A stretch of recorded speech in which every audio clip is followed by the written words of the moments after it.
হরে কৃষ্ণ। আজ পাণ্ডবা নিজল একাদশী। আমরা সকলে এখন পাণ্ডবা নিজল একাদশী মাহাত্ম্য শ্রবণ করব। আপনারা সকলেই মনোযোগ দিয়ে শ্রবণ করুন।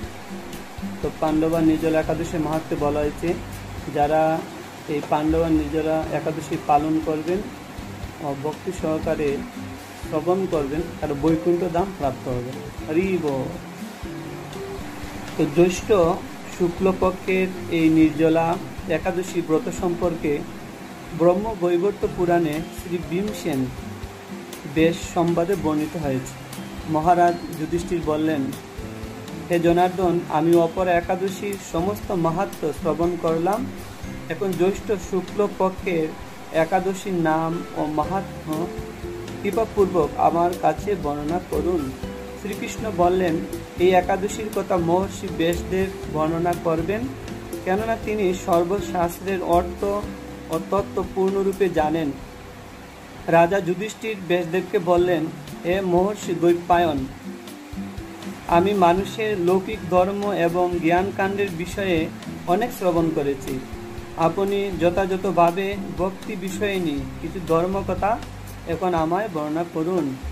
শ্রী ব্যাসদেব বললেন, হে মহারাজ, তুমি যেসব ধর্মকথা শুনেছ, এই কলিযুগে মানুষের পক্ষে সে সমস্ত পালন করা অত্যন্ত কঠিন। যা সুখে সামান্য করেছে অল্প কষ্ট সম্পাদন করা যায়, অথচ মহাফল প্রদান করে এবং সমস্ত শাস্ত্রের সার স্বরূপ, সেই ধর্মই কলিযুগে মানুষের পক্ষে করা শ্রেয়। সেই ধর্মকথা এখন আপনার কাছে বলছি। উভয় পক্ষের একাদশী দিনে ভোজন না করে উপবাস ব্রত করবে। দ্বাদশী দিনে স্নান করে শুচিশুদ্ধ হয়ে নিত্যকৃত সমাপনের পর শ্রীকৃষ্ণের অর্চন করবে। এরপর ব্রাহ্মণদেরকে প্রসাদ ভোজন করাবে ও শৌচাদিতেও এই ব্রত কখনো ত্যাগ করবে না। যে সকল ব্যক্তি স্বর্গে যেতে চায়, তাদের সারা জীবন এই ব্রত পালন করা উচিত।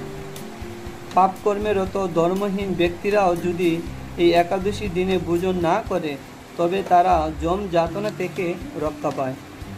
শ্রী ব্যাসদেবের একথা শুনে গদাধর ভীমসেন অশ্বত্থ পাতার মতো কাঁপতে কাঁপতে বলতে লাগলেন, হে মহাবুদ্ধি পিতামহ, মাতা কুন্তি, দ্রৌপদী, ভ্রাতা যুধিষ্ঠির, অর্জুন, নকুল ও সহদেবেরা কেউ একাদশীর দিনে ভোজন করেন না। আমাকে অন্ন গ্রহণ করতে নিষেধ করে, কিন্তু দুঃসহ ক্ষুধা যন্ত্রণার জন্য আমি উপবাস করতে পারি না। ভীমসেনের একতায় ব্যাসদেব বলতে লাগলেন, যদি স্বর্গাদি দিব্য দাম লাভে তোমার একান্ত ইচ্ছা থাকে, তবে উভয় পক্ষে একাদশীতে ভোজন করবে না। তদুত্তরে ভীমসেন বললেন, আমার নিবেদন এই যে, উপবাস তো দূরের কথা, দিনে একবার ভোজন করে থাকা আমার পক্ষে অসম্ভব। কারণ আমার উদরে বৃক নামে অগ্নি রয়েছে, ভোজন না করলে কিছুতেই সে শান্ত হয় না। তাই প্রতিটি একাদশী পালনে আমি একেবারেই অপারগ।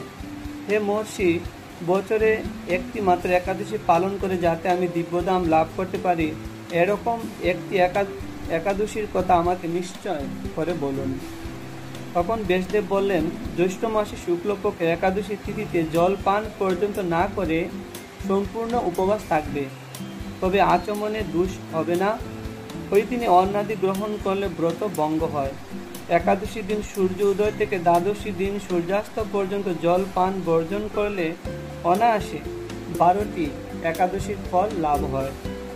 বছরে অন্যান্য একাদশী পালনে অজান্তে যদি কোনো ব্রত ভঙ্গ হয়ে যায়, তাহলে এই একটি একাদশী পালনে সেই সব দোষ দূর হয়।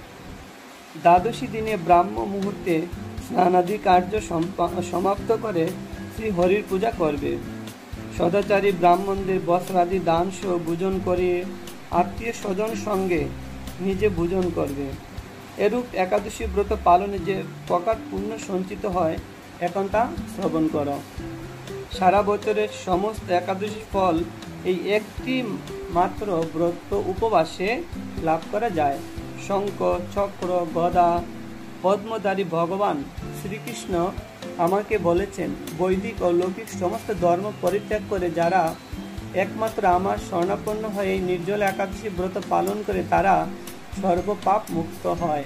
বিশেষত কলিযুগে ধন সম্পদ দানের মাধ্যমে সদ্গতি বা স্মার্ত সংস্কারের মাধ্যমেও যথার্থ কল্যাণ লাভ হয় না। কলিযুগে দ্রব্য শুদ্ধি নেই, কলিতে শাস্ত্রোক্ত সংস্কার বিশুদ্ধ হয় না, তাই বৈদিক ধর্ম কখনো সুসম্পন্ন হতে পারে না। হে ভীমসেন, তোমাকে বহু কথার বলার প্রয়োজন কি? তুমি উভয় পক্ষের একাদশীতে ভোজন করবে না। যদি তাতে অসমর্থ হও তবে জ্যৈষ্ঠ মাসে শুক্ল পক্ষের একাদশীতে অবশ্যই নির্জলা উপবাস করবে। এই একাদশী ব্রত ধন ধান্য ও পুণ্যদায়িনী।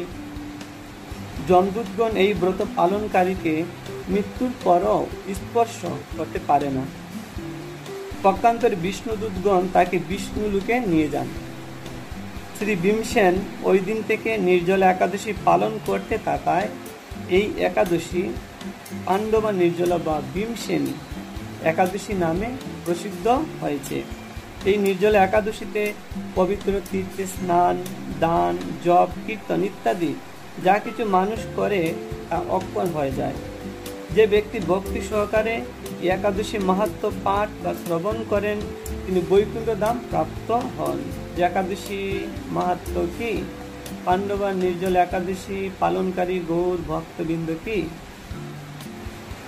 আপনাদের সকলকেই ধন্যবাদ, আপনারা এই একাদশী মাহাত্ম্য শ্রবণ করেছেন। তো আগামীকাল পাণ্ডবা নির্জলা একাদশী পালন হচ্ছে ভোর 4:52 থেকে সকাল 7:30 মধ্যে। আপনারা সকলে নিষ্ঠা সহকারে একাদশী ব্রত পালন করুন। আমরা শ্রবণ করেছি যে অন্যান্য একাদশীতে যে ত্রুটি ভুল হয়ে থাকে, অপরাধ হয়ে থাকে, যদি আমরা এই পাণ্ডবা নির্জলা একাদশী নিষ্ঠা সহকারে পালন করি, নির্জলা কোনো কিছু খাবার গ্রহণ না করে পালন করি, তাহলে সেই দোষ থেকে আমরা মুক্ত হয়ে যাব। তাই সকলেই আপনারা খুব নিষ্ঠা সহকারে এই একাদশী ব্রত পালন করুন, অধিক নাম জপ করুন, গীতা ভাগবত পাঠ করুন এবং ভক্ত সঙ্গে ভগবানের কথা শ্রবণ করুন এবং রাত্রি জাগরণ। তাই আপনার পার্শ্ববর্তী যদি ইস্কন মন্দির থাকে তাহলে আপনি সেই মন্দিরে যেতে পারেন, সেখানে আপনি সন্ধ্যারতিতে অংশগ্রহণ করতে পারেন, ভক্তের সঙ্গে হরিকথা শ্রবণ কীর্তন করতে পারেন এবং ভক্তের সঙ্গে রাত্রি জাগরণ, হরিনাম জপ কীর্তন। এইভাবে আমরা পাণ্ডবা নির্জলা একাদশীর পূর্ণ কৃপা লাভ করে বৈকুণ্ঠ ধাম প্রাপ্ত হতে পারি। হরে কৃষ্ণ। যে পাণ্ডবা নির্জলা একাদশী কি? শিল প্রভুপাদ কি, সমবেত গৌর ভক্তবৃন্দ কি, নিতাই গৌর প্রেমানন্দ। হরে কৃষ্ণ।